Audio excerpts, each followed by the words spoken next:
Hi everyone, this is Ms. Granger. In this video, we're going to go over the paragraph number 5, the conclusion for the Unit 4 summative assessment about the age of revolutions.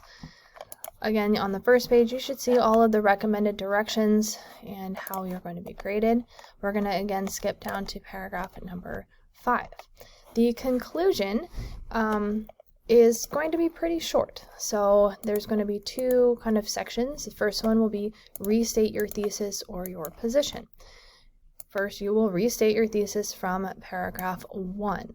You might want to consider using a transition phrase. So your thesis from paragraph number 1 came from, again, up here in the introduction, the thesis. Revolutions produce more positive or negative outcomes. If you're looking for some transition sentences or words, you might want to check out the body paragraphs, closing sentence suggestions, overall and summary, and so on.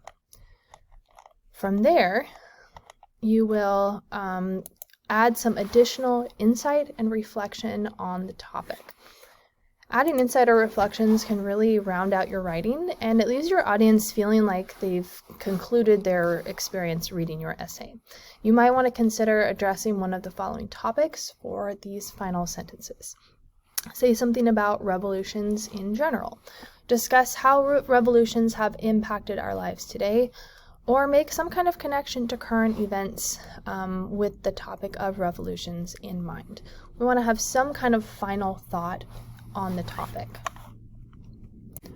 So your conclusion paragraph should be at least 2 sentences, this restating of the thesis and your insight. You might go into some more detail on the insight, and that's fine. If you need more help with this paragraph, please be sure to check with your teacher.